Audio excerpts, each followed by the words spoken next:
Okay, so I've been seriously enjoying the OnePlus Pad 3 since its release, and as an S25 Ultra user, I couldn't help but wonder how my experience would compare if I went with the Samsung equivalent in terms of size, specs, and price.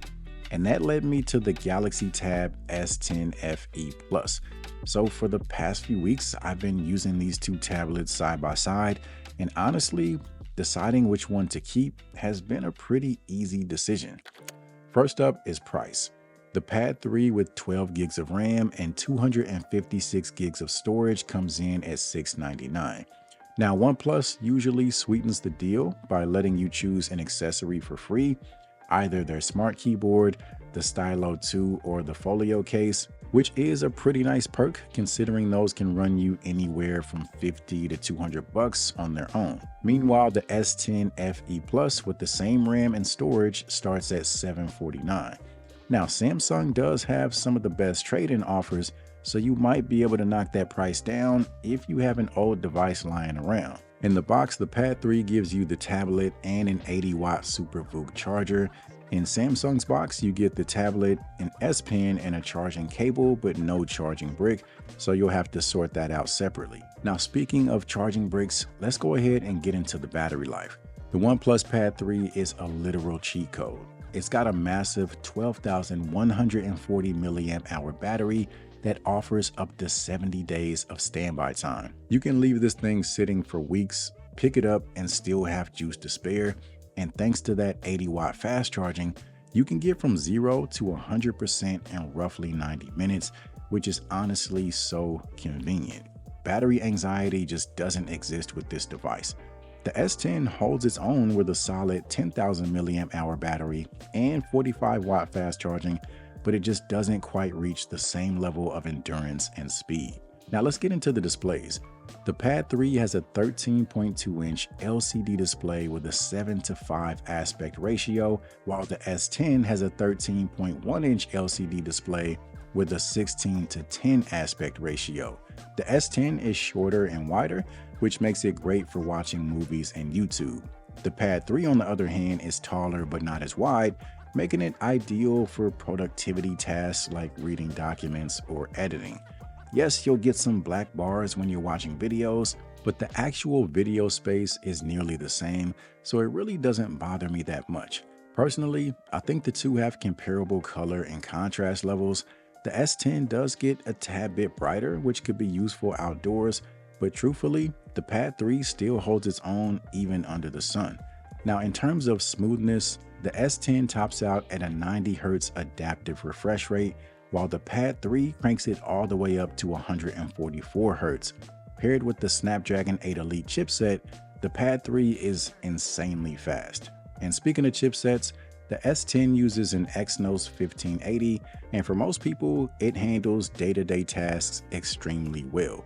But if you plan on pushing your tablet to the limit with heavier tasks, the Pad 3 definitely has the edge. Now, one big advantage for Samsung is expandable storage. You can get up to 2 terabytes of additional storage with a micro SD card, whereas the Pad 3 is locked at 256 gigs. Another advantage for the S10 is durability. It has an IP68 rating, which is great if you're worried about water or dust. I don't know, maybe you plan on taking your tablet hiking or to the beach. Either way, you'll be in good hands. I also have to give the S10 credit because it has a fingerprint sensor. That's something the Pad 3 doesn't have. And I'll admit, it's nice to be able to open up the tablet and simply put your finger on the power button to get everything unlocked and ready to go. Now, on the camera side of things, both tablets have a 13 megapixel rear camera, but the S10 has a 12 megapixel front camera compared to the Pad 3's 8 megapixels. The S10 produces punchier, more saturated colors in typical Samsung fashion, and selfies on the S10 look softer and more natural, whereas the Pad 3 can come off a bit digital and over-sharpened. The S10 also has a much wider field of view, which will be great for group shots. It also has auto framing, where the camera will track and scale based on your movement, which would be pretty cool if you're trying to do some sort of presentation. And the front camera on the S10 can shoot in 4K, Meanwhile, the Pad 3's front camera is limited to 1080p. Personally, I don't place too much value on tablet cameras. As long as I can use them for an occasional video call, honestly, I'm good. But if I had to pick between these two, I'd go with the S10. Now, multitasking is solid on both devices. You can easily run multiple apps at the same time and resize them as needed. The Pad 3's open canvas is a bit more versatile. It lets you run up to 3 apps side by side. You can even pinch with 4 fingers to jump into full screen mode. But then again, Samsung has DeX mode, which is basically a full-on desktop experience. You can open a ton of apps and windows and resize them however you want. Pair it with a wireless mouse, and it really feels like a mini laptop. Now, when it comes to cross-device compatibility, one thing I've absolutely come to love about the Pad 3 is the OnePlus Connect app. You can wirelessly transfer files and even control your computer from the tablet. And the best part is it works with both PC and Mac. Samsung is great with Windows integration, but if you're a Mac user, it's a bit more complicated. Now, moving over to speakers, the Pad 3 absolutely destroys the S10. It's honestly not much of a competition. It's got an 8-speaker setup with 4 woofers and 4 tweeters that deliver a full rich sound. Samsung's dual speakers are good, but they just can't compete. Swipe left, swipe right, doing it to waste time.